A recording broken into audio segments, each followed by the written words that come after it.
নমস্কাৰ এই মুহূৰ্তত আহি পৰিছে ৰাজ্যখনৰ বাবে ৰাতিপুৱাৰ কেইবাটাও বিগ ব্ৰেকিং নিউজ। আজি 15 মাৰ্চ অসমৰ লগতে ভাৰতৰ বিভিন্ন প্ৰান্তৰ পৰা ৰাতিপুৱাৰ কেইবাটাও খবৰ আহি পৰিছে। এই মুহূৰ্তত জনাই আছো এটা ব্ৰেকিং নিউজ। কালি জুমাৰ নামাজৰ সময়তে এখন মছজিদত ভয়ংকৰ বিস্ফোৰণ। চাৰিওফালে বিস্ফোৰণৰ পিছত লাগিছে হাহাকাৰ। জুমাৰ নামাজৰ সময়তে বিস্ফোৰণত কঁপি উঠিছে এখন মছজিদ। পবিত্ৰ ৰমজান মাহতেই এখন মছজিদত ভয়ংকৰ বিস্ফোৰণ। জুমাৰ নামাজৰ সময়তেই বিস্ফোৰণত কঁপি উঠিছে এখন মছজিদ। চাৰিওফালে লাগিছে হাহাকাৰ। চাৰিওফালে হাহাকাৰ অৱস্থাৰ সৃষ্টি হৈছে। সংকটজনক অৱস্থাত মৌলানাকে ধৰি বহুকেইজন লোকক উদ্ধাৰ কৰা হৈছে। নামাজৰ সময়তে লক্ষ্য কৰি লোৱা হৈছে এখন মছজিদ। ৰমজান মাহত জুমাৰ নামাজ আদায় কৰিবলৈ শ শ লোক উপস্থিত হৈছিল মছজিদটোত। ডাঙৰ খবৰ জনোৱাৰ চেষ্টা কৰিছোঁ। পাকিস্তানৰ ৱাজিস্তানত এই ভয়ংকৰ বিস্ফোৰণ সংঘটিত হৈছে। পাখতুনখোৱাত মছজিদত এক ভয়ংকৰ পৰিস্থিতিৰ সৃষ্টি হৈছে। বিস্ফোৰণত জমিয়ত উলেমা ইছলামৰ জিলা প্ৰধানৰ অৱস্থা সংকটজনক বুলি জানিব পৰা গৈছে। আৰু জুমাৰ নামাজ আদায় কৰি থকাৰ সময়তেই মছজিদৰ পৰা চিঞৰি বাহিৰলৈ ওলাই আহিছে নামাজীসকল। ডাঙৰ খবৰ, বিস্ফোৰণস্থলীত উপস্থিত হৈছে কেইবাখনো এম্বুলেন্স লগতে উদ্ধাৰকাৰী দল। পূৰ্বেও পাখতুনখোৱাত মছজিদসমূহত আক্ৰমণৰ লক্ষ্য কৰি লৈছিল দুষ্কৃতিকাৰীয়ে। কোনে এই ঘটনা সংঘটিত কৰিছে সেয়া বৰ্তমান অস্পষ্ট হৈ আছে। ৰেল হাইজেকৰ পাছত জুমাৰ নামাজৰ দিনটোতেই পাকিস্তানত আন এটা ভয়ংকৰ ঘটনা সংঘটিত হৈছে। 10 গৰাকী আক্ৰমণকাৰীক হত্যা পাকিস্তানী সেনাৰ। আৰু জুমাৰ নামাজৰ সময়তে বিস্ফোৰণত কঁপি উঠিছে এখন মছজিদ। আন এটা পলিটিকেল ব্ৰেকিং নিউজ হৈছে পঞ্চায়ত নিৰ্বাচন সমাগত আৰু পঞ্চায়ত নিৰ্বাচনৰ পূৰ্বেই বিজেপিত খহনীয়াৰ সৃষ্টি হৈছে। ঢাপলি মুলিছে কংগ্ৰেছলৈ বিজেপি নেতা কৰ্মীয়ে। এটা পলিটিকেল ব্ৰেকিং নিউজ জনোৱাৰ চেষ্টা কৰিছোঁ। পঞ্চায়ত নিৰ্বাচনৰ পূৰ্বে বিজেপিত পদত্যাগৰ জোৱাৰ উঠিছে। কংগ্ৰেছত যোগদান কৰিছে বহু নেতা কৰ্মীয়ে। বিজনীৰ চিৰাং কংগ্ৰেছ কমিটিৰ কাৰ্যালয়ত যোগদান কাৰ্যসূচী আৰম্ভ হৈছে। কংগ্ৰেছে গামোচা পিন্ধাই আদৰণি জনাইছে নতুন নেতা কৰ্মীক। পঞ্চায়ত নিৰ্বাচনৰ পূৰ্বে এনে যোগদান দেখি উৎফুল্লিত হৈ পৰিছে কংগ্ৰেছ। পঞ্চায়ত নিৰ্বাচনৰ পূৰ্বে বিজেপিত পদত্যাগৰ জোৱাৰ উঠিছে। ডাঙৰ পলিটিকেল ব্ৰেকিং নিউজ। পঞ্চায়ত নিৰ্বাচন সমাগত আৰু তাৰ পূৰ্বেই বিজেপিত পদত্যাগৰ সৃষ্টি হৈছে। বিজনীৰ চিৰাং কংগ্ৰেছ কমিটিৰ কাৰ্যালয়ত বৃহৎ যোগদান কাৰ্যসূচী। আন এটা ডাঙৰ খবৰ হৈছে কালি ফাকুৱাৰ মাজতে শোকাবহ ঘটনা সংঘটিত হৈছে। এগৰাকী 13 বছৰীয়া কিশোৰীৰ মৃত্যু হৈছে। ফাকুৱাৰ আনন্দ উৎসাহৰ মাজতেই ৰাজ্যত শোকাবহ ঘটনা সংঘটিত হৈছে। এটা ব্ৰেকিং নিউজ। হোলীৰ দিনাই পুখুৰীত পৰি মৃত্যু হৈছে 13 বছৰীয়া এগৰাকী কিশোৰী। হোলীৰ দিনাই পুখুৰীত পৰি 13 বছৰীয়া কিশোৰীৰ মৃত্যু হোৱা কেন্দ্ৰ কৰি চৌদিশে এতিয়া শোকাকুল পৰিৱেশ বিৰাজ কৰিছে। মৃত কিশোৰীগৰাকীৰ নাম হৈছে ৰিম্পী গগৈ। লগৰীয়াৰ লগত হোলী খেলি গা ধুবলৈ যাওঁতেই ডাঙৰ অঘটন সংঘটিত হৈছে। চৰাইদেউৰ মৰাণৰ পেটুৱা দলঙত সংঘটিত হৈছে এই কৰুণ আৰু শোকাবহ ঘটনা। মৰাণ তিলৈ সামূহিক চিকিৎসালয়ত চিকিৎসকে মৃত ঘোষণা কৰিছে ৰিম্পীক।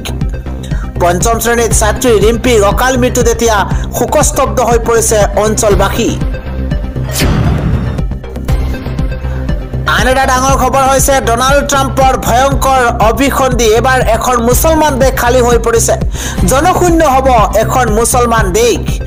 লাখ লাখ লোকে বাস কৰা দেশখনত নাথাকিব এজনো লোক। এটা ডাঙৰ খবৰ জনোৱাৰ চেষ্টা কৰিছোঁ। মুছলমান দেশ দখল কৰিবলৈ সাজু হৈ পৰিছে আমেৰিকা।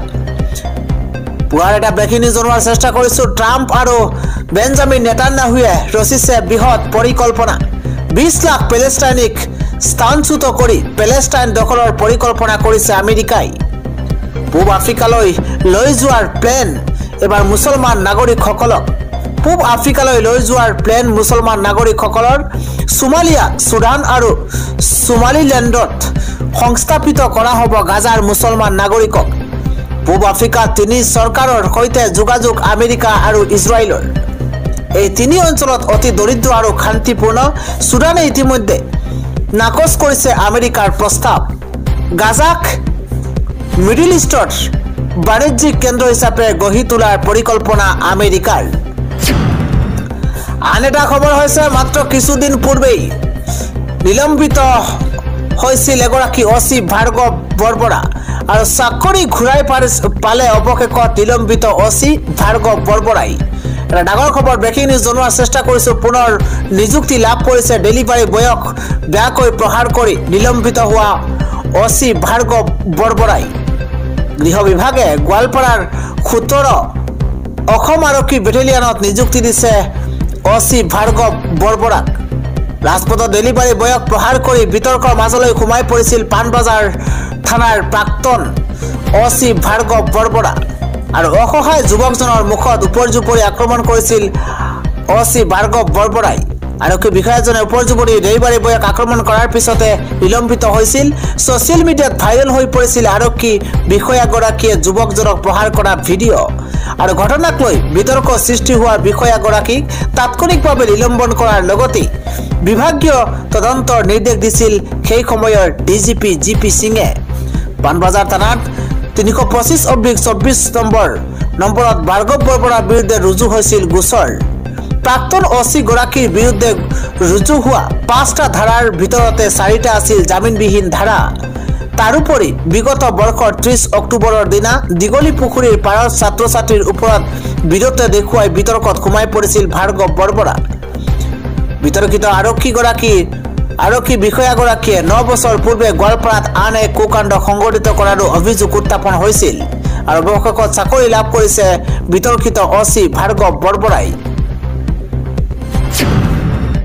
আন এটা ডাঙৰ খবৰ হৈছে জিলাই বিতৰণ কৰা হৈছে অৰুণোদয় আঁচনিৰ প্ৰপত্ৰ ৰেচন কাৰ্ড থকা সকলোৱে পাব অৰুণোদয় আপুনি সংগ্ৰহ কৰক অৰুণোদয়ৰ প্ৰপত্ৰ এটা ব্ৰেকিং নিউজ ভাল খবৰ জনোৱাৰ চেষ্টা কৰিছো ৰাজ্যত বিতৰণ কৰা হৈছে অৰুণোদয় আঁচনিৰ প্ৰপত্ৰ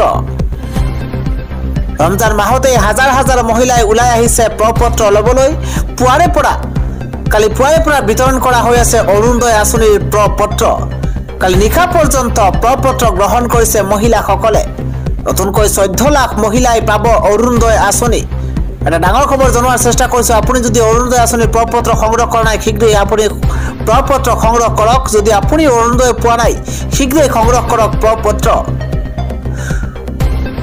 বৰাইবাৰী গাঁও পঞ্চায়ত আলমগঞ্জ গাঁও পঞ্চায়তৰ লগতে চলাইপাৰ গাঁও পঞ্চায়ত উত্তৰ গেৰামাৰী গাঁও পঞ্চায়তৰ লগতে দক্ষিণ গেৰামাৰী গাঁও পঞ্চায়ত আখাৰীকান্দি গাঁও পঞ্চায়তত বিতৰণ কৰা হৈছে প্ৰপত্ৰ আপুনি যদি এতিয়ালৈকে অৰুণোদয় আঁচনিৰ প্ৰপত্ৰ সংগ্ৰহ কৰা নাই শীঘ্ৰেই আপুনি অৰুণোদয় আঁচনিৰ প্ৰপত্ৰ সংগ্ৰহ কৰক কিয়নো নতুনকৈ 14 লাখ মহিলাই পাব অৰুণোদয় আঁচনিৰ ধন